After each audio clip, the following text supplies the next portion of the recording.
and offered experiences which I really think were formative for myself. I've did 2 stints in Kashmir. Yeah, so the first one was in Iraq. Then I went to Sikkim. So you guys heard of this kind of place called Doklam in the news last year? Yeah, that is a tri-junction between India, Tibet and Bhutan. Yeah, that's the sort of tri-junction post. I was actually the post commander at Doklam for like 2 years. Right? So I know that area literally like that. So 20 years later, when you suddenly find that a part of territory which nobody had ever heard of comes in national headlines, you feel good because you know something about the place. And then I went back to the sort of an area in Kashmir called Doda, which is a district in south of the Punjab, which is very strongly insurgent sort of in filled area back in the day. Right, so the years between 1998 and 2003, in retrospect, if I had chosen any 5 years to serve in the army, these would have been possibly the worst 5 years to serve, right? This is the time you had the Kargil War, you had the mobilization in Pakistan in 2001, you had the peak of the insurgency in Kashmir before the ceasefire came in 2004. So all of which was very interesting in its own way. But when I look back, I think the only main things that I got out of my time in the army are really 2 things, right? So the first thing is that the army really forced me to grow up in very short order. And there is actually no other way of saying it, right? Because when I went in, I was 20-year-old, right? Most of you are teenagers. Now, I don't mean to sort of take a dig at teenagers, but as teenagers, you're just about responsible for yourself, if at all, yeah? Most often you are having expectations that the rest of the world will deliver things to you. I mean, at least that was my expectation. And I'm totally sure the teenagers I sort of interact with who are coming into Ashoka University seem like that here. So there's no sense that you have to be responsible for anyone else. But the Indian Army is a very strange institution because when you join them, as I did as a 20-year-old, so at some level I'm the most inexperienced person. So you join your unit and you're allotted a company. Yeah. A company has about 100 soldiers. I'm the most inexperienced person in that group. But I'm the company partner because I'm the officer, right? So I've come through an officer training. So the expectation is that somehow I know a lot more than all of these guys who have spent 20, 25 years in the Indian Army. So it's a very strange relationship because you have to deal with a group of people to whom you're nominally superior in the sense of hierarchy, but who actually know a hell of a lot more than you do about the job, right? So it's a very, very tricky thing to navigate because then you realize that any mistake that you make is going to result in people losing their limbs, lives, and potentially a great deal of distress can be caused, right? So in a sense, the army really forced me to start saying that every decision that I make has some consequence. And there are no more free lunches in my life. There is no more the case that I can leave this to my parents to decide for me. That just went away literally overnight. And it happened in circumstances which were so brutal because the costs of getting things wrong were so high. Not to say that I never got it wrong, but some of the wrong calls you make do result in huge losses. And you have to sort of learn to absorb that stuff. Right? So that's the first thing. The second thing I've learned is that, contrary to what people think, the armed forces are not necessarily driven by great ideas of patriotism or heroism or bravery and so on. Actually, it's not. It is a professional organization. And as with every profession, there are certain norms which the organization takes great pains in introducing you to. And those in some ways are the most important ones that you learn, right? Let me just give you one example and then I'll move on to other things. So there was a person I knew in the army called Vikram Batra. Vikram Batra got a Paramveer Chakra during the Kargil War. He became very famous at that time because just before he died in the operation which got him the BBC, he was interviewed by a young journalist called Barkha, who's still around. Yeah? And she was not that very well known. And she had done a television interview, a live interview from Kargil, which was kind of seen at that point of time. TV news was relatively new. So Vikram had sort of shot in fame. And just literally 4 months before that, Vikram and I had been on a course together, again in the city of Belgaum here in Karnataka, which is called the commando course, which all infantry officers have to do. It's basically a course where your physical endurance is tested to the limit. And there is one part of the course which happens towards the very end, which is called a confidence test. Where basically they make you climb up to a platform, which is about, I suppose, 50 feet. And then you have to jump into water, right? So it's just about confidence, whether you have confidence, you sort of make it. And Vikram, like many people in the army, actually was not a swimmer, right? So for him, of all the things that he had to do to command away, this was the most dreadful thing, right? And I can still, if I just recall that incident, I can see him standing right there and refusing to jump. And the commandant of the school actually came down and he called him down and he said that it's people like you who are going to let the Indian Army down. 4 months later, the same chap gets a Paramveer Chakra, which is the biggest honor for an act of service that this country offers. How does it happen? It happens only because when the crunch comes, people believe that the only thing to do is what they've been trained to. And that I think is a lot more important for places like the army than abstract concepts of bravery, of patriotism and so on. It's not that. You do it because you don't want to let the people down. There are 100 people whose lives and futures depend on your doing some important action. And the reason Vikram got the award was because he decided that he would go through with that attack despite the fact that he would have to lead it and he would die. He knew it was. A lot of people knew that those would be the outcome. And that, in a sense, is a very important thing because when we look back as a historian, when I started studying the history of war, you're constantly looking at narratives of saying, oh, here was this person who did this very outstanding piece of things, right? You walk through an airport bookshop these days, you find some book about some great action done by some hero of the Indian Army or whatever else. Believe me, that's not the way these things work. The only way these things work is because people believe that they have to historians of South Asia. Rightly so. But because of the fact that I actually came from a department which was dedicated to the study of war, and I was interested in South Asia because of the fact of being Indian, I stumbled upon literally an area of work which has occupied me for the last 15 years, which I just could not have had I gone to a regular department. Right? Now, this has its own advantages and disadvantages, right? The advantages were obvious. There was hardly anybody doing this kind of work, so there was an opportunity to do something new. And not just do something new in a sense of saying that listen, write histories of wars or conflicts, but to actually bring to bear some perspectives. And I'll talk about that a little in the context of the book that Kavita mentioned, which is about India and the Second World War. But I should also mention what the disadvantages are. See, the disadvantages were that for a very long period of time, professional historians of South Asia were simply not interested in this kind of thing, right? Things have changed today, but it's taken about 15 years for the change to happen. Today we have a cohort of young historians working in this domain who are doing far better work than what I could have even conceived of doing when I started out 15 years ago, right? But that's because so much of that work has already been done. You have professional institutions, you have organizations, you have conferences dealing with the international history of South Asia, with the study of war in South Asia. You have a fantastic crop of young historians who believe that this is actually an area where you can make a mark. Because how much more is there to be done by way of studying another aspect of the cultural history of 19th century Bengal is a question that people ask themselves, right? But that was not the case. So it's actually been something of a sort of a difficult journey because you're somewhat orthogonal to the main concerns of what people are trying to do. But that's something again I've learned is always a good thing. E.M. Forster, the novelist, you guys have heard of him?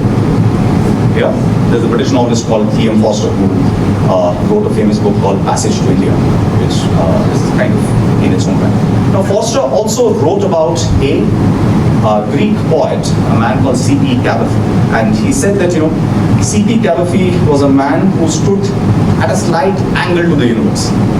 And I think for most historians, it's a very good thing to stand at a slight angle to the universe. Because that's the only way that you can really start thinking about new questions to ask and new ways of dealing with older topics, right? And then somewhat serendipitously, not because I'm sort of given to thinking that way, but just because of my own sort of historic evolution of my interest, I started studying a subject which was somewhat out of the scene. And just to give you an example of what that will lead to, let me talk a little bit about this book on India in the Second World War, right? Now, how many of you are studying history here? Yeah. How many of you have studied history in one of your classes? I presume pretty much everyone would have done. Yeah. You guys have done anything of sort of Indian history in 1940s and so on, the lead up to independence, partition, and such like things. Yeah, I presume all of you are broadly familiar with that story, right? So the way that story is told in our textbooks, and when I say textbooks, I mean everything from research monographs down to the kinds of books that you might have read as students in grade 9 and so on, is basically that the Second World War began in September 1939. At that time, there were Congress ministries in 13 of the 16 provinces which constituted British India. All of those ministries resigned because they protested India being taken to war by the British. Yeah. Then you fast forward to the year 1942, when you say that something called the Quit India movement was launched by Gandhi, yeah, and which led to the arrest and imprisonment of a lot of Indian leaders. All of those people were released in the year 1944-45, yeah, in stages. And then the British began a series of dialogues with the Congress, with the Muslim League, which by then had put the demand for Pakistan. Eventually, those negotiations went nowhere, so you had independence along with partition. Right? Now that is the story. Now that's the sort of story which is told often. But what the story leaves out is what exactly was the role of the war itself in this thing, right? So the war is very much in the background. So what I wanted to do with the book was to bring the war to the front ground and say, listen, what does it mean? What did the Second World War mean for India, right? And to my surprise, I found that the history of India in the 1940s was decisively shaped by the experience of the Second World War, right? The war meant that Indians had to be mobilized in extraordinary numbers to serve in the armed forces during the war, right? So the Indian Army in the year 1939 had just about 180,000 people, yeah, 1.8 lakhs. By the year 1945, there were 2.5 million Indians serving in arms in the Indian armed forces, right? How do you go from a number like 180,000 to 250,000? It's a phenomenal expansion, right? And that expansion had all kinds of social consequences for the country itself. To give you one example, the old Indian Army used to recruit from a very limited number of communities in this country called the martial races. That's a British conception. Yeah, they believe that there were only some communities amongst these brown-skinned wimps who were capable of fighting. Yeah, they were identified as martial races. The answers, I mean, the martial races are intuitive. It's the Sikhs, the Punjabi Muslims, the Gurkhas, and others, right? But when you want to do a 100-fold increase in the size of the armed forces, and actually more, you can no longer just rely on a select few communities to give you that kind of manpower. They just don't have that kind of manpower, right? So what do you then do? That is when the British were actually forced to recruit from so many different communities. And people have so many different caste, tribal, and class backgrounds, that the composition, not just of the Indian Army changed, but in some ways that of India itself started undergoing change, because many more groups now had access to government employment in a way that they just did not have in the past. Yeah. Now, in 1942, something very interesting happened, beyond the Quit India movement that we all talk about all the time.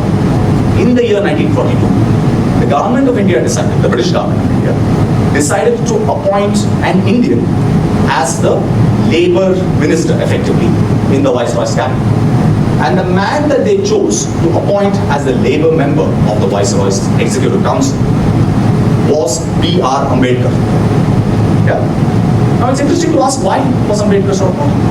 Ambedkar was bottom partly because a lot of the wartime labor, as well as the new recruits to the Indian armed forces themselves, were all being drawn from communities which we would today think of as the scheduled castes, scheduled tribes, the other backward classes, right?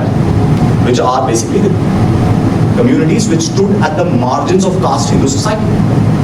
And in order to mobilize these groups specifically, they brought in Ambedkar. And something even more interesting happens in 1943, which is that Ambedkar gets the central government to announce for the first time that there would be 10% reservation for Dalits in central government jobs. Yeah. Now this is well before the Indian Constitution comes into play. Yeah. So let's go back. I began by talking about the sort of Mandal Commission and such like things, right? Here are the roots of that way of thinking about social justice and how to promote that, going back all the way to the early 1940s, well before the Indian Constitution was even dreamt of. India had not even become independent at that time. But already these things have come into place. You guys have heard of something called the 5-year plan? Yeah. What was that? Anyone? What was a 5-year plan? Anyone? Come on. 5-year plan? Okay, so a 5-year plan was basically a model of thinking about planned economic growth, which was adopted in India, right? Now the terminology of the 5-year plan themselves comes from the Soviet Union. It was the Soviet Union which first adopted a 5-year plan to have planned industrial growth in the Soviet Union. And that is the sort of terminology that was adopted not just by India, but a number of other countries, right? So when independent India came, when we adopted a 5-year plan, and historians have always assumed, and continue in many ways to assume, that the Indian model of the 5-year plan was effectively an adoption of the Soviet sort of pattern. Again, when I was working on the Second World War period, it became obvious to me that that is totally untrue. Actually, the Indian model of planning has its origins in the war economy during the Second World War. Yeah. Because during the Second World War, something very interesting happens, right? So most of shipping from Britain and the rest of the world is cut off. Yeah, because there's naval wars happening all over the place. So commercial shipping is totally hampered. But you have a war to fight, you have a growing number of people to support, you have to clothe, equip, train them. So the Indian industry has to step up and provide for a number of things which it was just not doing at that point of time. It was not doing partly by design because the British did not want India to produce these things. They would rather that India imported these things as they were being produced in Britain, right? But when the war happens, all those assumptions are overturned. Now they have said that, listen, you have to actually start producing each of these things which you were importing from industrialized countries like Britain or the United States or Australia, which were no longer possible, right? So there is a forced march industrialization which takes place within India, for which the government of India actually starts setting clear output targets. They say this is the quantum of steel which is to be produced in this country. We need to have these many number of machine tool factories coming up. We need to have this much amount of clothing produced every year, right? Cloth was one of the major Indian contributions to the Second World War. Most armies of the Allied side, which is Britain, America, etc., actually wore uniforms, slept in tents, dropped down from parachutes, all of which were made in India. So Indian textile industry actually had a phenomenal goodwill, right? It was that experience of saying how does the government plan for industrialization and economic output, which really gives the backdrop to the planned economy itself. It was not just a mindless copy from the Soviet model, right? So the Second World War therefore had, to my mind, very, very interesting implications for the way that it shaped the course of Indian history in the 1940s. And in some ways, you can't even understand things like the violence which happened in partition, right? Anywhere between 1 million to 3 million people were killed, destroyed, displaced. How does it happen within such short periods of time? It just cannot happen unless and until we bear in mind the extraordinary militarization of the Indian society which happens during the war period. In fact, in most places where ethnic cleansing happened in the Punjab, on both sides, on the sides of Muslims as well as Hindus and Sikhs, the people who led these groups were former soldiers themselves. We can establish that with reasonably strong certainty when we look at our hierarchies, right? So in a sense, if you want to understand something about how modern India comes into existence, to me it is a lot more important to focus on the impact of the war itself.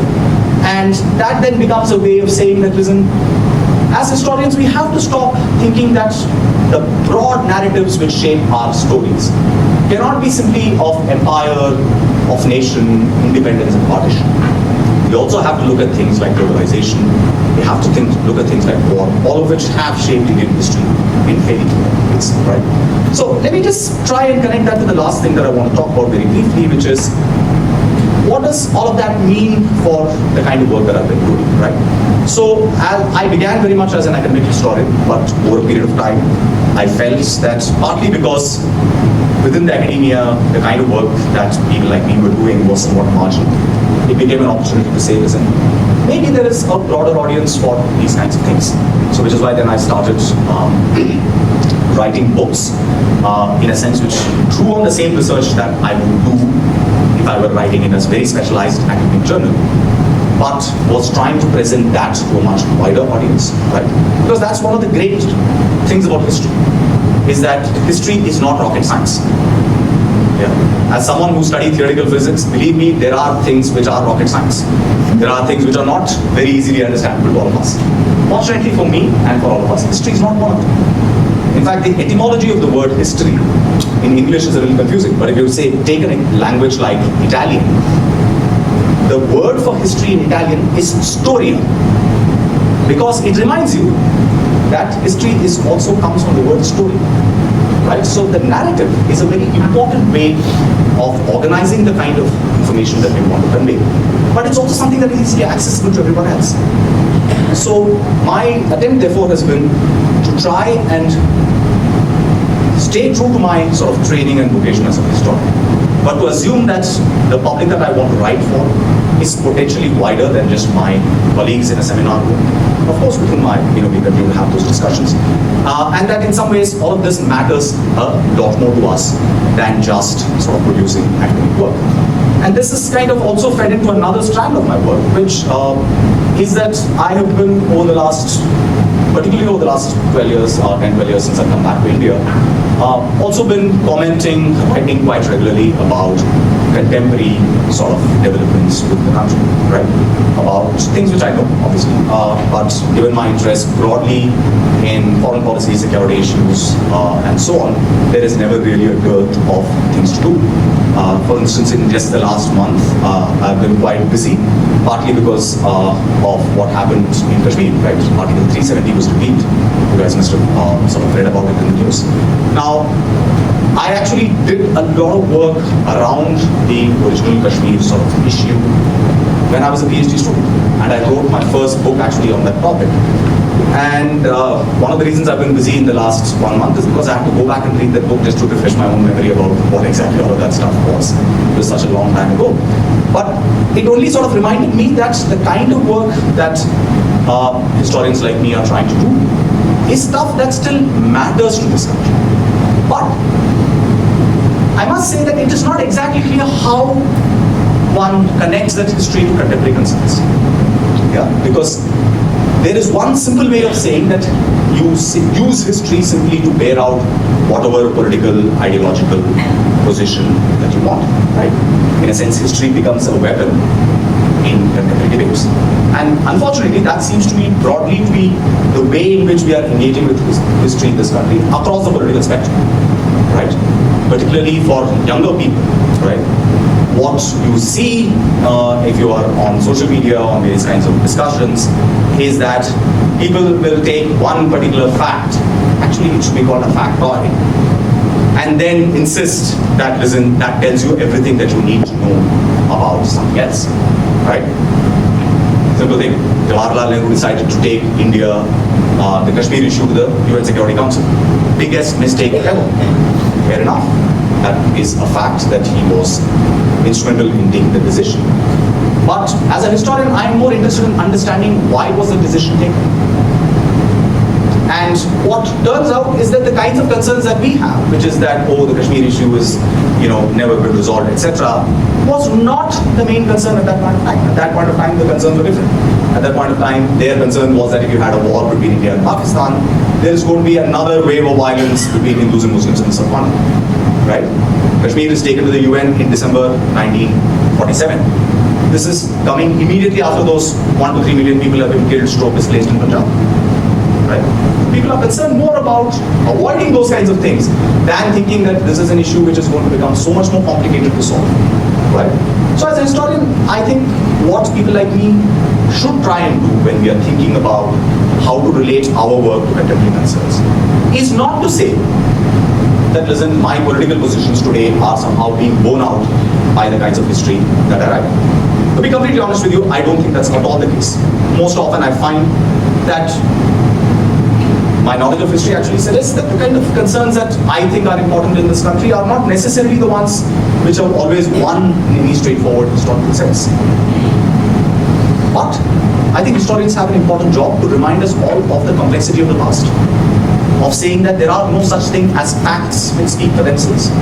Facts have to be placed in a context, only then you understand their meaning. Facts are not like billiard balls standing out there, which you can just pick up and hurl at someone else in a so-called debate, which is the way in which social media increasingly encourages us to interact. So which is why I'd say that, it is important because we have to remember that history, as the Dutch historian Peter Gale once said, is argument without end. History is about asking questions of the past. Those questions will change because the present is changing.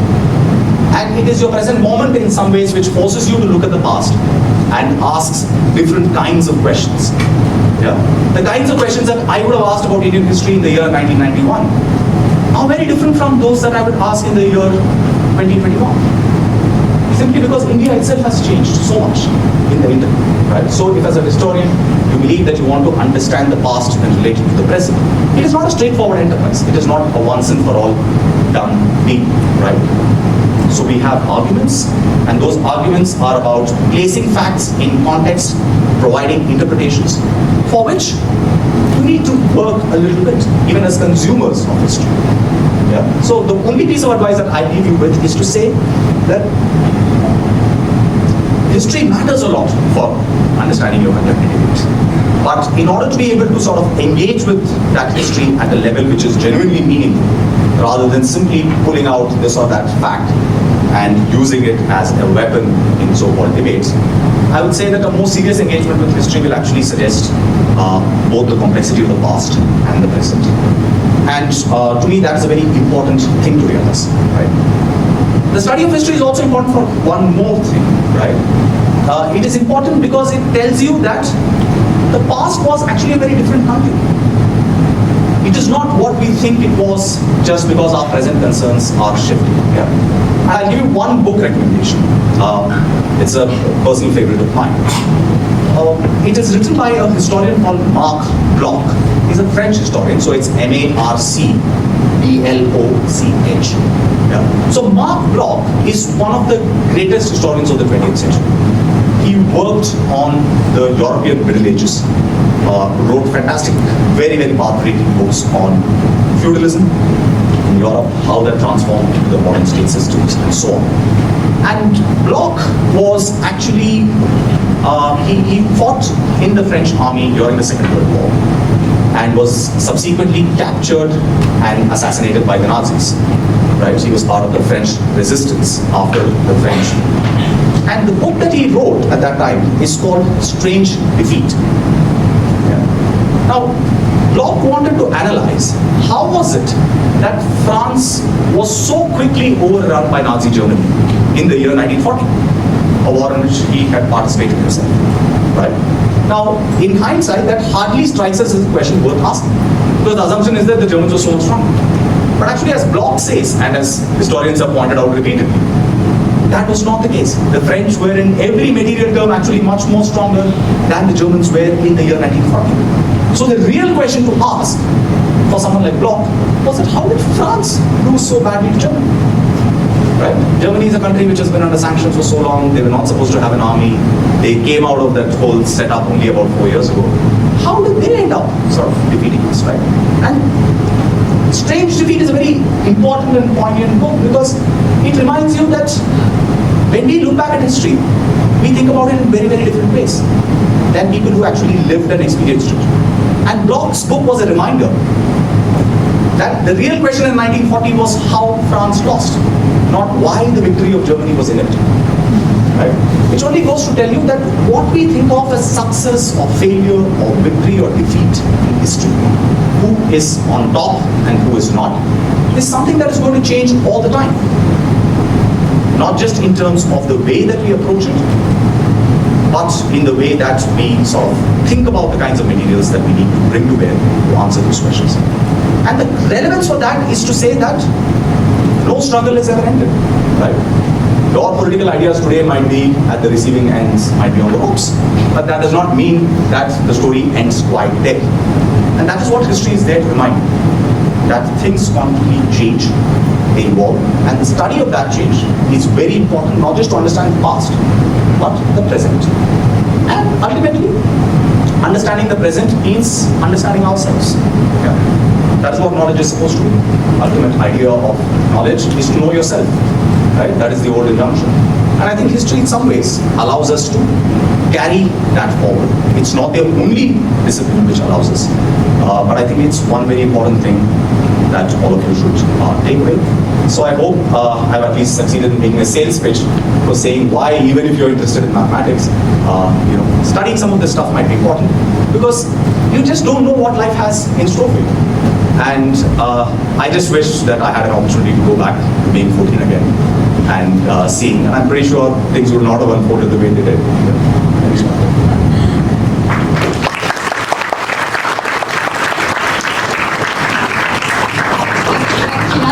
Sharing that.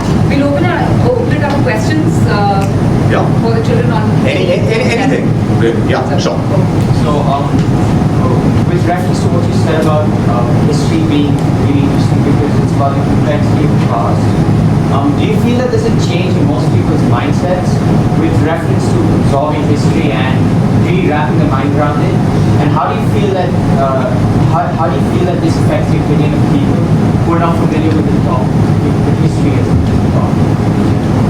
Yeah, so I think that's a good question, because that's one thing which I've been sort of thinking about quite a bit. Partly because I teach people who are just got a little older than you when they come to university and so on.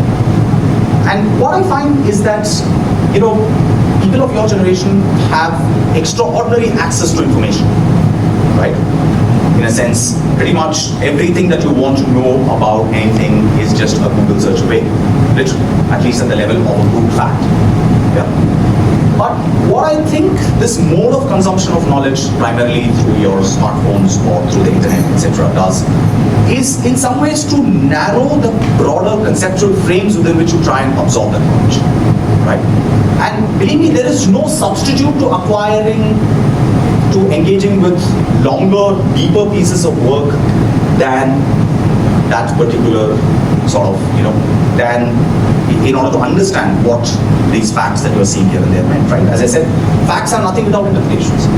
And if you want to understand and get a basic set of interpretive frameworks in your mind about how to think about politics or history or society around you, then you have to do a little bit more than just absorbing this information which is now literally coming on to you every second of the day, right?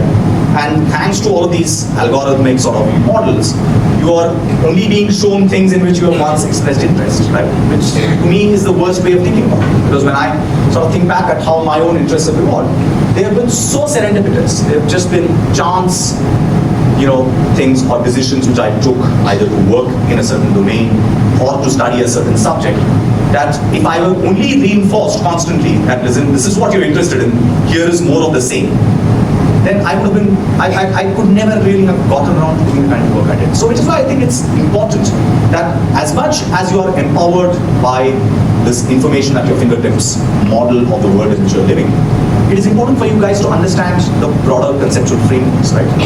And for that you need to read books. You need to understand that there is no one framework which offers any straightforward, uncontested interpretation of the world. Yeah. So back in the day, when I was growing up, you used to think about the world in terms of ideologies, right? Marxism, liberalism. Those might seem like totally sort of, what you might say is, passe ways of thinking. But I think they were still important.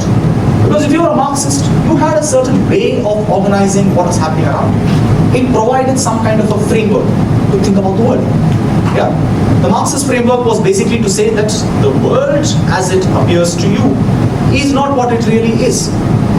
Yeah. If you want to understand things like culture, you want to understand how some societies have, certain forms of culture whereas others don't, then you have to look at the underlying economic foundations of those societies, because it's the economy which drives everything else. All history is the history of class struggles. Marx says in the Communist Manifesto. That gives you one particular way of understanding the world, which is a very important thing. Now, the problem is if you think that's the only way of understanding the world. Which is why I'd suggest that you have to develop many more conceptual frameworks because the world is quite complicated. What you need in order to understand specific parts of international politics or Indian society cannot simply be subsumed under one particular master narrative, right? So you have to therefore work harder. But what I find today is that there is the opposite sense, right? It's also driven by this whole data revolution. Big data. The idea somehow is that data is going to give you the answer. As a social scientist, I find it totally to be an implausible way of thinking about it. Data or facts can never give you answers. You have to ask questions of them first. And those questions will have to be determined by some conceptual frameworks that you have thought about in the abstract, for which you need to read, to engage, and to read and engage about other countries, other societies, right? So, in a sense, one of the big problems of studying history in a country like India is that most people end up studying only Indian history, which I think is a very, very impoverished education because India is a very big country, it is very diverse, I understand all of that, but we are not an island unto ourselves. It is not the case that the experience of some other countries in a comparative sense does not have anything interesting to tell us, if only about why we are so different. Yeah, so therefore I'd say that it's very important the way in which you guys are and your generation is consuming this information. You have to be constantly aware that what is important is not just the facts that are so easily accessible, but the broader frameworks which will lead you to pose questions which those facts will answer, which cannot be accessed primarily through your smartphones and internet. For that you need to head to the library, read books, to engage with them. Yeah, sure.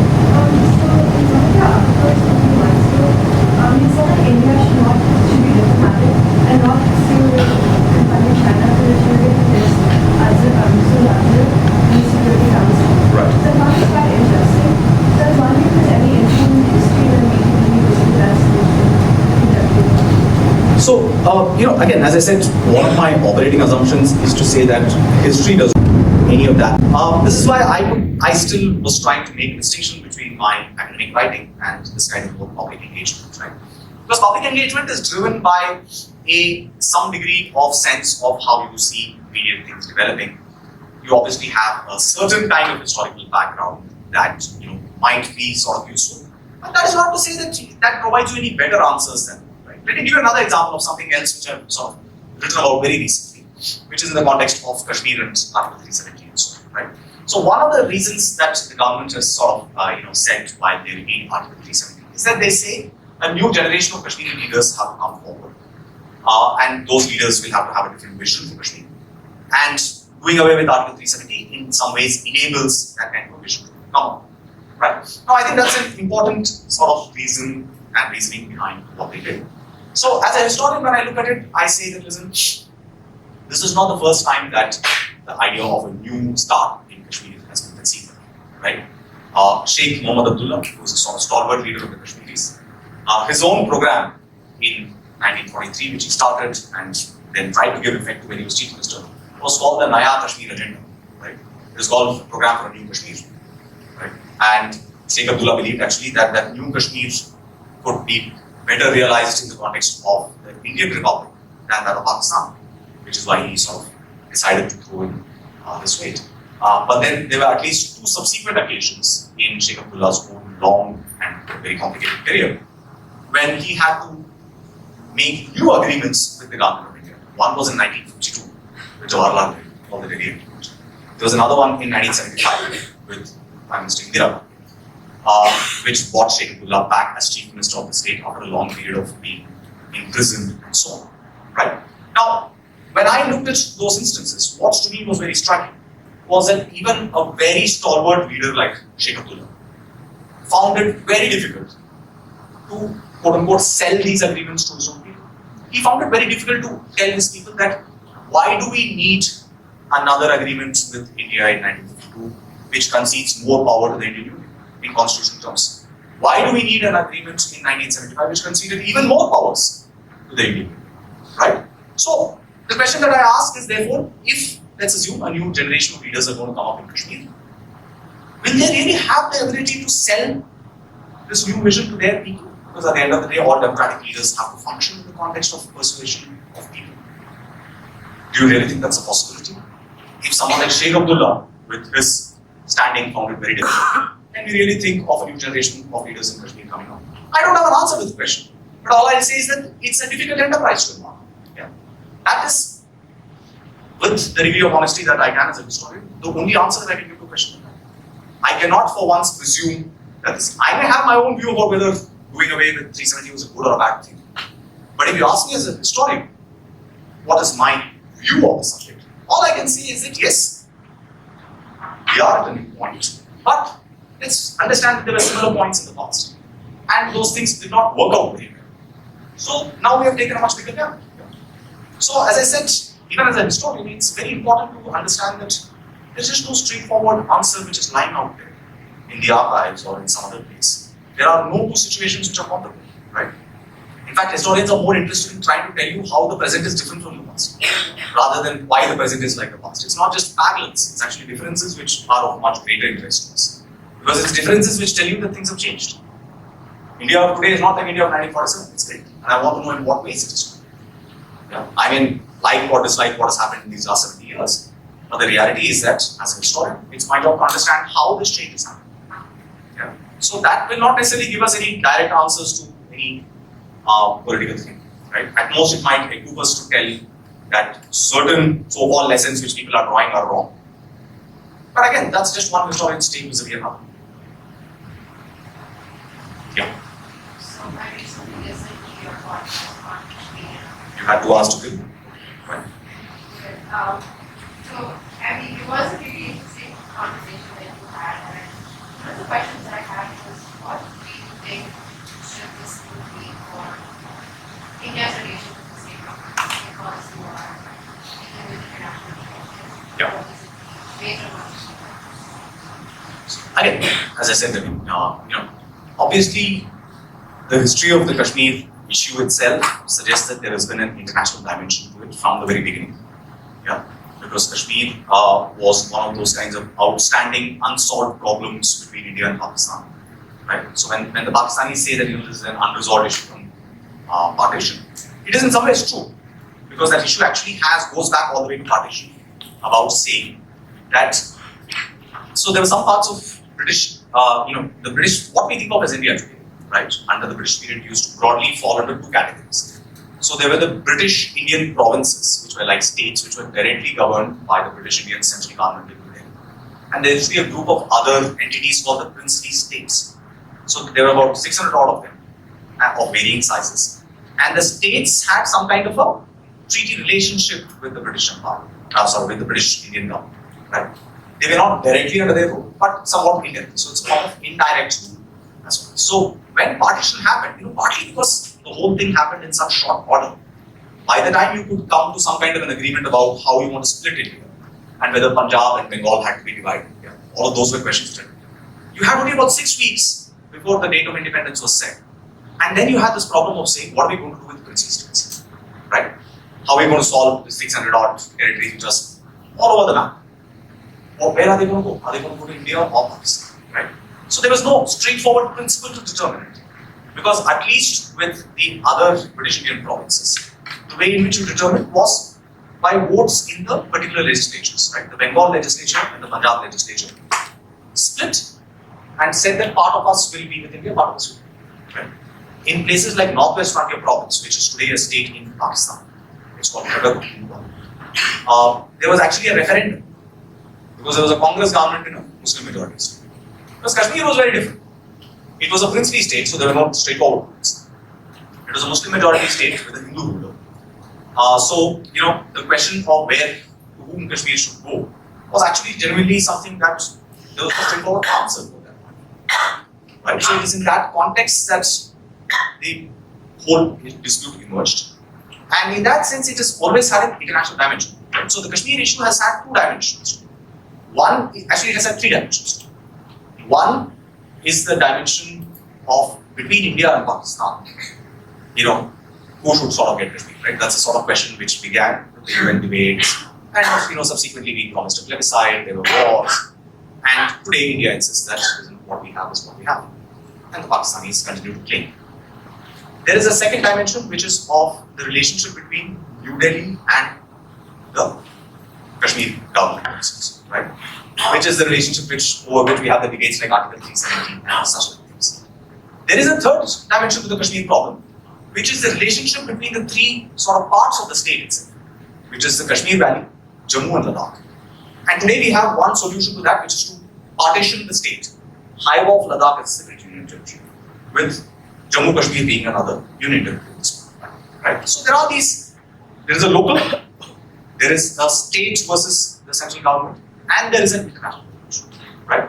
All of these three things have their own history, and that is what makes it complicated, right? So at this point of time, the reality is that because of India's position in the international sort of sphere being so much more stronger than what it was in 1947-48, right? At that point of time, we were a newly independent country, we were a poor country, just come out of British control. You were much more amenable to international pressure in a way that you are not, right? Today, the Indian Prime Minister can sort of tell the American President that doesn't stop talking about mediation and such like this. The Americans will say, yeah, okay, we'll back up. It is inconceivable that that would have happened back in the day. People would continue to apply pressure on you simply because your international position was so much weaker. Right? So, as a student of international relations, therefore, I would say that today the external dimension does not matter that much. Partly because India is itself so much stronger in the international sort of, right? But there may be other aspects of the international sort of context that we should be mindful of, which is that what kind of reputation risks does India run if the lockdown in Kashmir continues for a very long period of time? After all, we assert consistently that we are the world's largest democracy, right? So what does it mean for the world's largest democracy? And again, in a comparative sense, you can always say that, listen, hypocrisy is the tribute that vice pays to virtue. All democracies in this world are that. What is Donald Trump doing, or what is the British government doing, and so on. But at the same time, we have to be mindful that today there are many more constituencies which sort of watch, follow what is happening. And we have to be sort of clear about how much those things matter or not. Right? So, as I say, even from India's international position in a power sense is increased.